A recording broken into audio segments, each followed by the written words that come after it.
하나님의 말씀은 누가복음 18장 9절에서 14절 말씀입니다.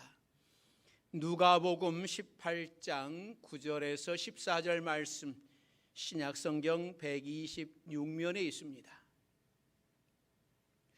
다 찾으신 줄 알고 제가 봉독해 드리겠습니다. 누가복음 18장 9절에서 14절 말씀입니다.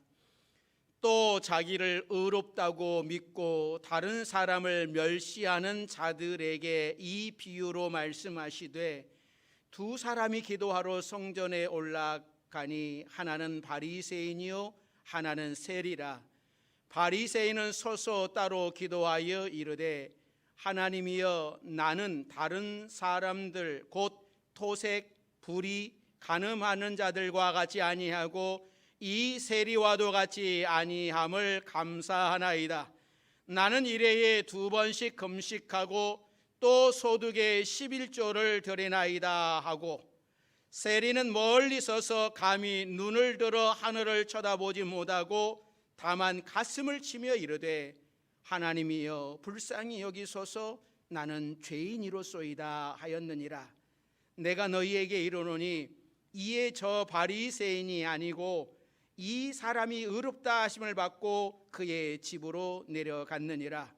무릇 자기를 높이는 자는 낮아지고 자기를 낮추는 자는 높아지리라 하시니라. 아멘. 오늘 주신 말씀 속에 바리새인과 세리의 기도라는 제목으로 함께 은혜를 나누겠습니다. 기도하겠습니다. 사랑과 은혜가 많으신 하나님, 오늘도 가정에서 또 주의 성전에서 하나님 앞에 예배를 드리오니 우리를 받아 주옵소서. 성령께서 우리 각 사람에게 말씀하여 주시고 깨닫게 하시고 결단할 수 있는 우리 모두가 되게 하옵소서. 또 하나님 앞에 우리의 모든 형편과 처지를 다 내려놓사오니 긍휼히 여겨주시사 회복의 역사, 구원의 역사, 치유의 역사들이 일어나도록 도와주옵소서. 예수님의 이름으로 기도드립니다. 아멘. 오늘도 가정에서 또 주의 성전에서 온전하게 하나님 앞에 예배를 드리는 여러분들에게 하나님의 은혜가 함께 하시기를 바랍니다. 어떤 목사님께서 비행기를 타고 가는데 기상이 좋지 않아서 갑자기 막 비행기가 흔들리고 그 흔들림에 사람들이 긴장을 하고 있었습니다. 상황이 점점 어려워지자 벨트를 매라고 방송이 나옵니다. 그런데 그 상황 속에서 뒤에 앉은 사람이 자꾸 웃는 소리가 들리는 겁니다. 그래서 이 목사님은 도대체 누가 저렇게 웃나 하고 살며시 뒤를 돌아보았습니다. 그랬더니 그 사람이 이 귀에 이어폰을 끼고 있더라는 거죠. 이 사람은 무슨 재미있는 영상을 보는지는 모르겠지만 그 비행기 안에 있는 모든 사람들이 다 긴장을 하고 두렵고 떨고 있는데 그 사람은 소리내서 키득키득 웃고 있더라고 하는 것이죠. 그 순간에 이 목사님이 깨달음이 있었습니다. 이 목사님에게 어떤 깨달음이 왔냐면, 저 사람과 내가 듣는 것이 다르구나. 방송으로 인하여서 비행기가 위기에 처했다, 그 소리를 듣고 두려워 떨고 있는데 이 사람은 웃는 그런 영상을 보면서 아무것도 모르고 웃고 있더라고 하는 것이죠. 여기에 진리가 있습니다. 요즘 모든 사람들이 긴장을 하면서 살아가고 있습니다. 코로나 때문에 날마다 뉴스를 보고 또 어디서 감염이 일어났다고 하면 뉴스는 계속 그것을 보도하고, 코로나 때문에 경제가 어려워진다고 하니 이거 어떻게 살아갈까? 살아가는 것이 정말 힘드는 것 같고, 또 어디서는 무슨 재난이 일어났다고 이야기를 하고 또 지구 밖에서 일어나는 소식까지 날마다 들려오니 정신이 어지러울 지경입니다. 또 우리나라 정치는 왜 그렇게 시끄러운지 정말 정치가들은 모두 화가 난 사람들 같습니다. 화가 나가지고 누구라도 물어뜯고 싶은가 봅니다. 그러나 세상이 아무리 시끄럽고 어지러워도 우리의 귀를 하나님께 향하여져 있다면 우리는 그 상황 속에서 혼자 웃을 수 있지 않겠습니까? 아무리 힘들고 어려워도 우리가 하나님을 찬양할 수 있지 않겠습니까? 마음에 평안이 오지 않겠습니까? 하나님과 말씀으로 만나고 기도로 만나는 그 기쁨이 우리 안에 있지 않겠습니까?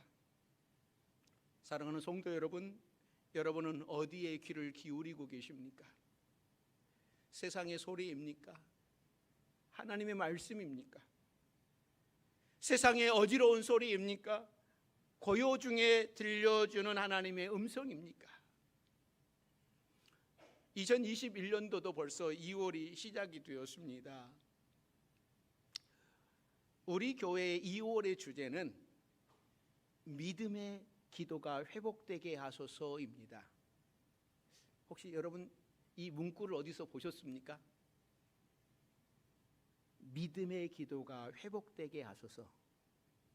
어디서 보셨습니까? 예, 달력에서 보셨으면 관심이 정말 많으신 분들이에요.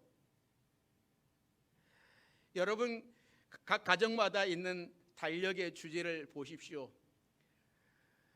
우리는 매달 다른 주제로 회복을 위해서 기도할 겁니다. 1월달 달력에는 예배가 회복되기를, 2월달 달력에는요 기도가 회복되기를 위해서 더 기도해야 됩니다. 그래서 오늘은 기도하는 사람들을 우리가 좀 살펴보려고 합니다. 오늘 본문은 두 사람의 기도가 나와 있습니다. 우리가 읽어본 대로 바리새인과 세리의 기도인데, 바리새인은 서서 열심히 기도했습니다. 그런데 하나님께 인정을 받지 못했고, 세리는 고개도 들지 못하고 죄를 회개했더니 하나님께서 인정해 주셨다라고 하는 내용입니다. 그러나 바리새인과 세리가 어떠한 사람인가를 아는 사람은 오늘 예수님이 하시는 말씀에 의문을 제기할 수밖에 없습니다. 바리새인은 정말 의로운 사람입니다. 율법도 잘 지키고, 요즘 말로 말하면요, 이 사람은 법 없이도 살아갈 수 있는 사람입니다. 교회도요 잘 다닙니다. 특별히 죄를 짓는 것도 없고, 교회에 여러분 헌금도 이 사람 정말 잘합니다. 얼마만큼 헌금을 온전하게 하냐면 콩 한 알도, 콩도 숫자를 다 세가지고 11조를 온전하게 하는 그러한 사람이었습니다. 봉사도 정말 잘하는 사람이었습니다. 그리고 기도도 열심히 하는 사람이었습니다. 그러나 세리는요, 바리새인과는 전혀 딴판으로 사는 사람입니다. 세리는 창녀 같은 선상에 놓고 생각을 했습니다. 세리는 세금을 걷는 사람인데, 요즘 말로 말하면 세무서 직원이겠지요. 요즘 세무서 직원을 창녀와 같이 취급을 한다면 여러분 세무서 직원들이 여러분 화낼 겁니다. 그러나 이 당시에 세무서 직원은 창녀처럼 취급받는 그러한 이유가 있었어요. 그러니까 세리들은 이 세금을 착복을 해서 로마 정부에 바치고 또 남은 것은 자신들의 재산을 벌리는 데 사용을 했습니다. 그러니 나라를 팔아먹는 매국노처럼 사람들이 인간 취급을 하지 않았습니다. 그래서 창녀와 동급으로 죄인 취급을 하는 그러한 사람들이었어요. 여러분들은 바리새인처럼 사십니까? 아니면 세리처럼 사십니까? 우리 성도들은요, 최소한 세리처럼 사는 사람이 없어야 됩니다. 남들에게 손가락질 받고 남의 재산을 착복하는 그런 세리와 같은 사람이 교회에 많아지게 되면 교회가 세상 사람들로부터 오히려 손가락질을 받게 됩니다. 우리 성도들은 될 수 있으면 바리새인처럼 살 수 있기를 바랍니다. 여러분, 이 말씀을 오해하지 말아야 됩니다. 바리새인들은 예수님과 대립했기에 우리가 생각하기를 바리새인은 무조건 나쁜 사람이고 못된 사람이라고 생각을 하는데, 사실 우리 성도들이 바리새인들처럼 산다면 세상 사람들이 교회 다니는 사람들 모두를 다 존경할 겁니다. 그만큼 바리새인들은요, 존경받을 만한 모범적인 삶을 살았어요. 자, 그러면 오늘 본문 속에서는 왜 이렇게 의롭게 사는 바리새인들은 하나님 앞에서 의롭다고 인정을 받지 못하고 죄인처럼 사는 세리가 하나님 앞에서 의롭다고 인정함을 받았는가 하는 것이죠.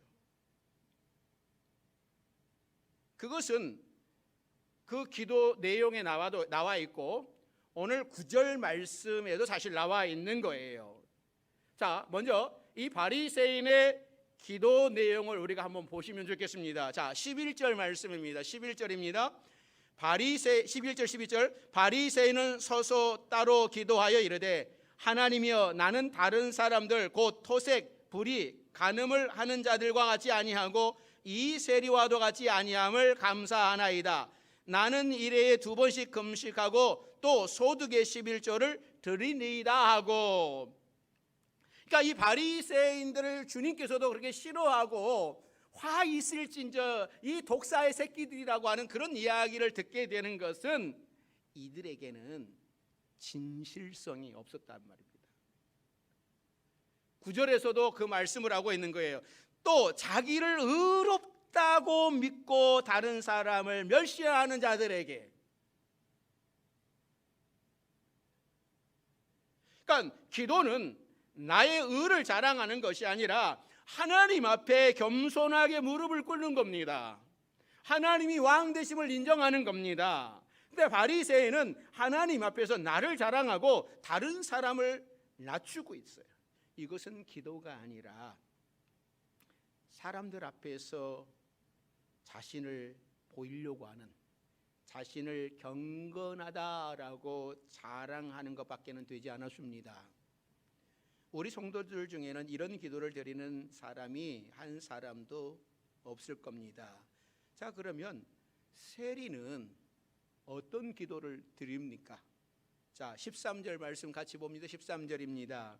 세리는 멀리 서서 감히 눈을 들어 하늘을 쳐다보지도 못하고 다만 가슴을 치며 이르되 하나님이여, 불쌍히 여기소서, 나는 죄인이로소이다 하였느니라.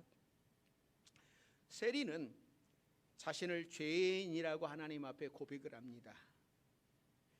이 세리의 기도는 특별한 내용이 없습니다. 화려한 문장도 없고 또 거룩한 고백도 없이 그저 가슴을 치면서 하나님, 나 죄인입니다, 이 말밖에는 할 줄을 모릅니다.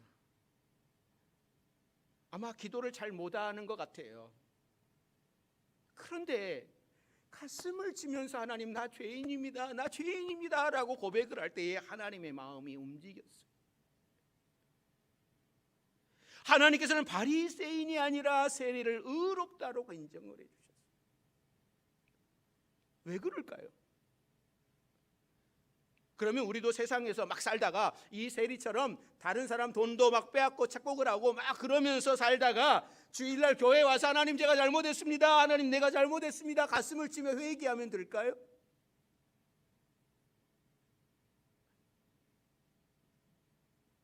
왜 하나님은 하나님을 위해서 거룩하게 살려고 노력하는 바리새인 편이 아니라 사람들에게 손가락질 받을 만한 일만 하는 그런 세리 편이 되어 주셨을까요?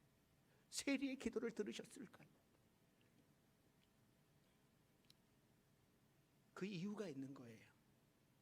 첫째는 그 이유는 모든 사람이 다 죄인인데 세리는 자신이 죄인이라고 인정하지만 바리새인은 자신을 의인이라고 했기 때문에 그것이 바로 죄가 되는 겁니다. 하나님 앞에 의인은 한 사람도 없다. 성경이 우리에게 말씀하는 거예요. 그래서 로마서 3장 23절에 이렇게 말씀합니다. 같이 읽습니다. 모든 사람이 죄를 범하였음에 하나님의 영광에 이르지 못하더니.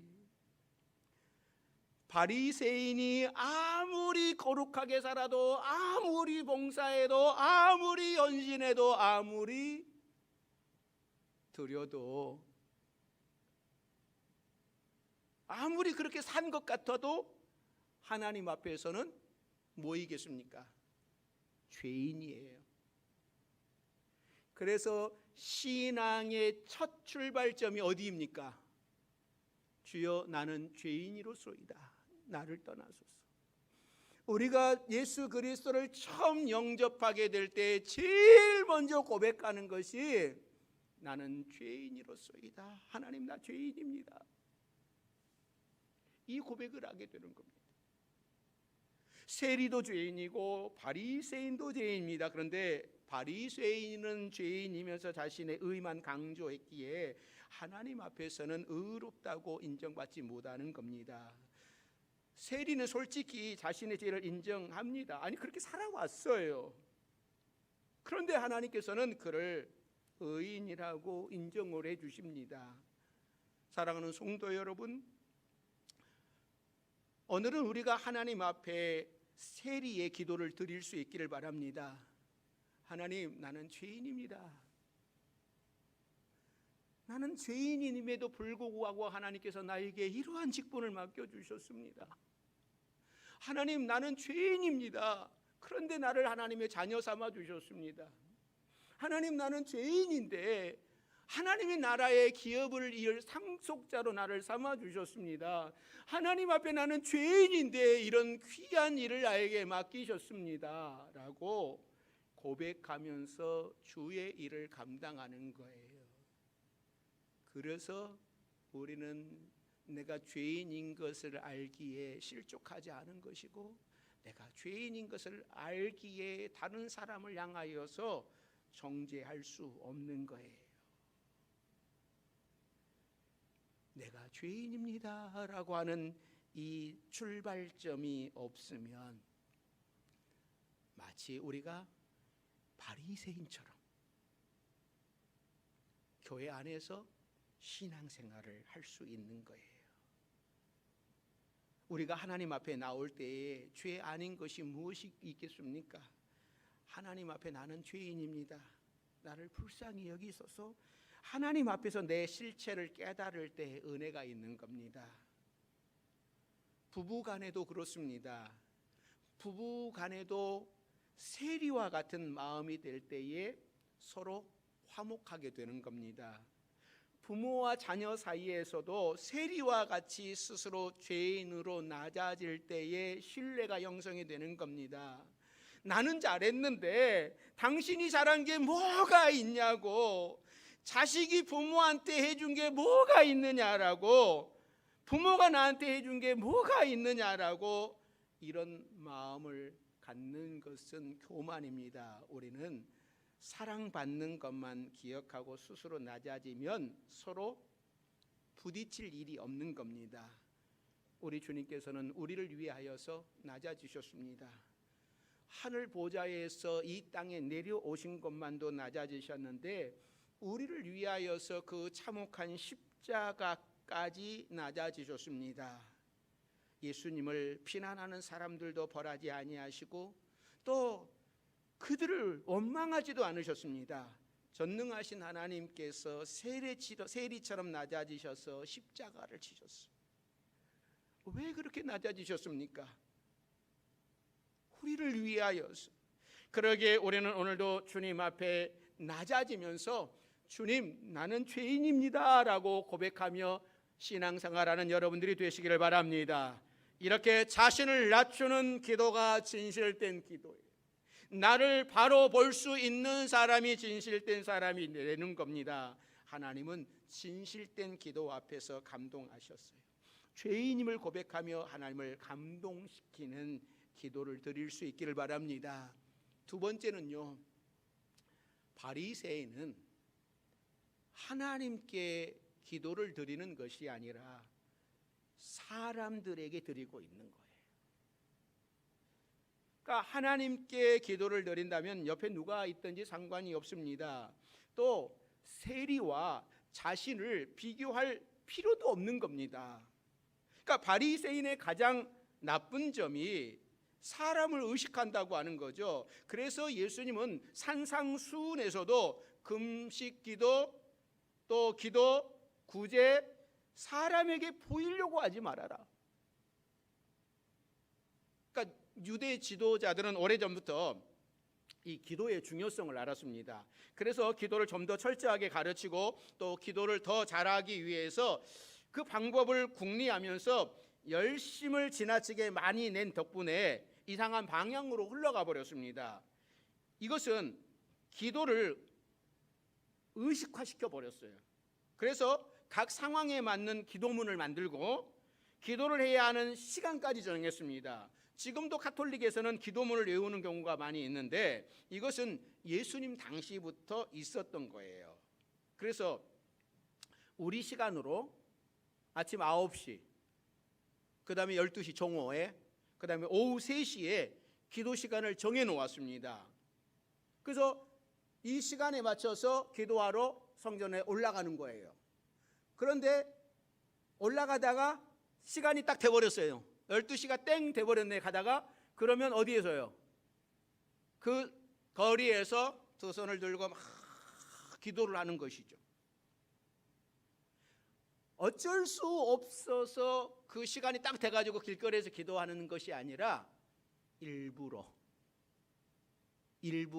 그 많은 사람들이 오고 가는 사거리에서 많은 사람들이 볼 수 있는 곳에서 그들은 그 시간에 두 손을 들고 기도했습니다.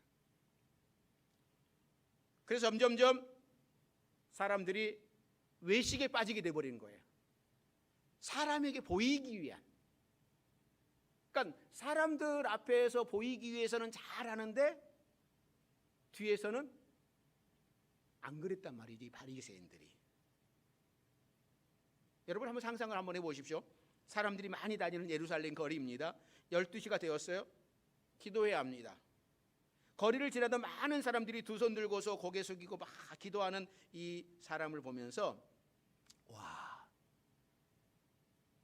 저 사람 정말 거룩한 사람이네. 거기에다가 또 기도 시간을 어떻게 길게 가려면 했던 말을 계속 주문해 오듯이 반복하는 거예요.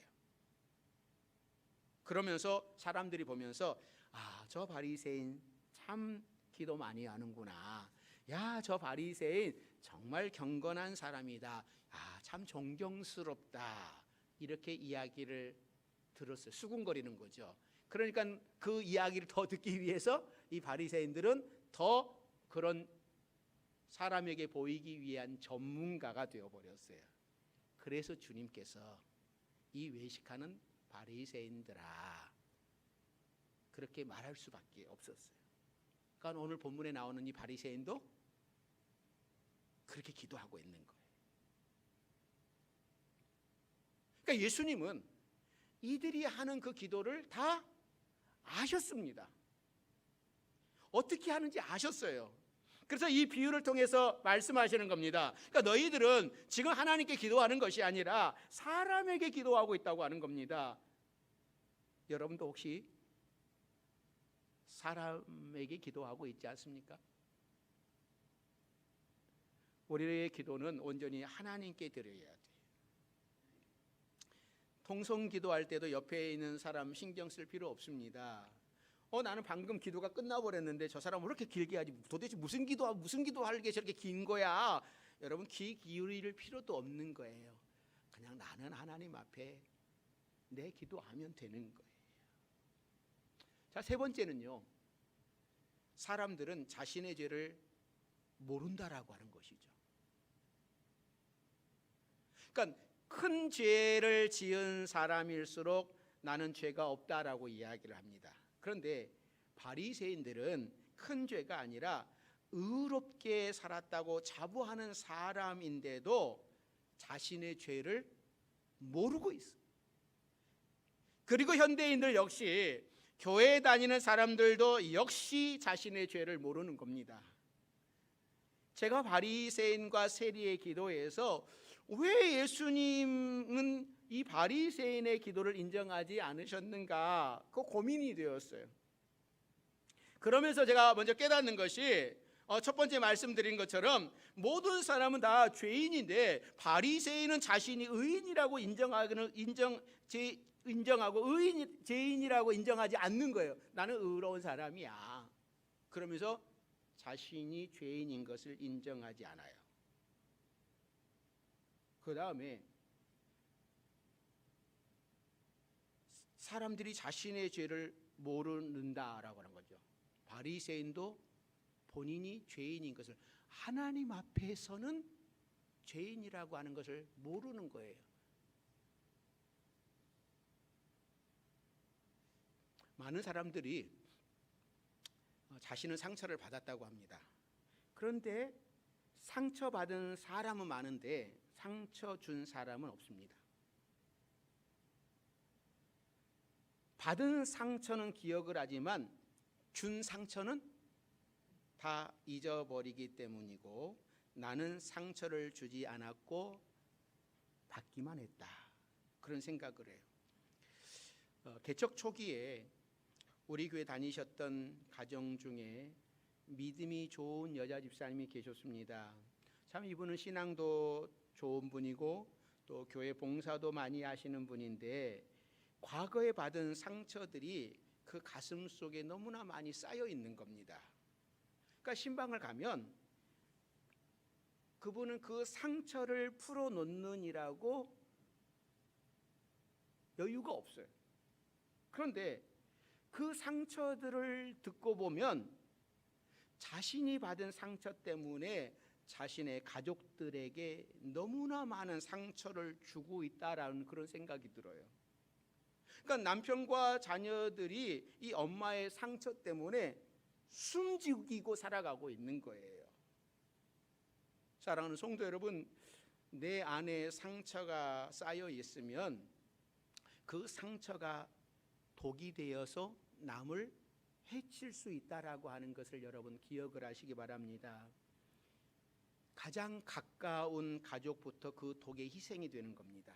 그러므로 상처를 소화해내야 돼요. 성경에 보면 이 상처를, 정말 말할 수 없는 상처를 받았는데 그 상처를 잘 소화해낸 사람이 있습니다. 그 사람이 누구냐면 요셉이죠.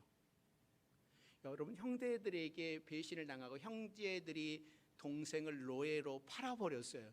이 정도 상처면 여러분 얼마나 큰 상처입니까? 그런데 요셉은요, 그 상처를 하나님 안에서 다 소화를 해요.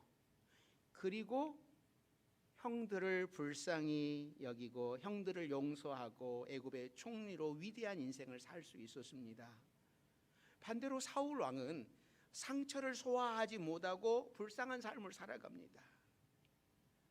그러니까 내 안에 있는 상처를 소화하지 못하고 내 안에 그것을 자꾸 쌓아놓으면 그것이 한이 되어서 많은 사람들에게 독을 뽑아낸다라고 하는 것을 우리는 기억을 해야 됩니다.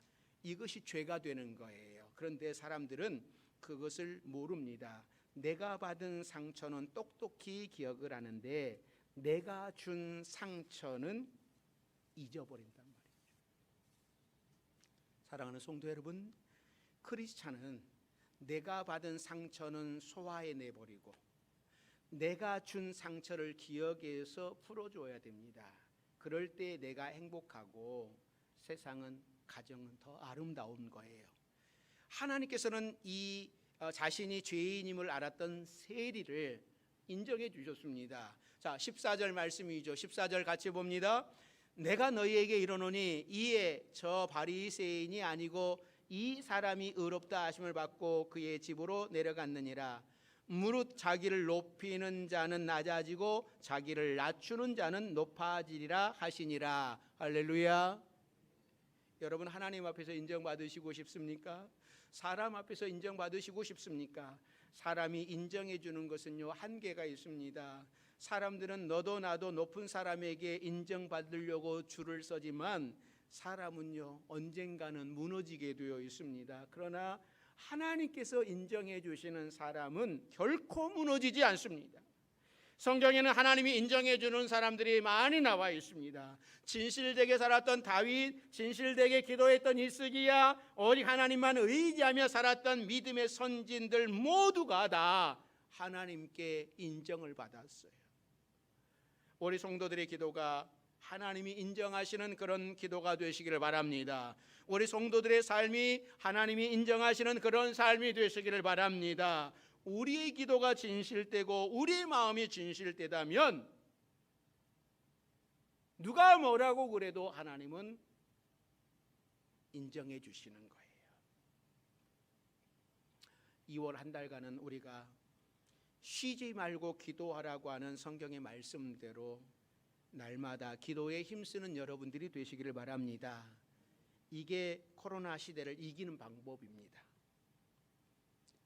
기도는 사탄을 압박하는 거예요. 우리가 축구 경기를 할 때에 상대방 공격수를 압박하지 않으면 골이 들어가 버리는 겁니다.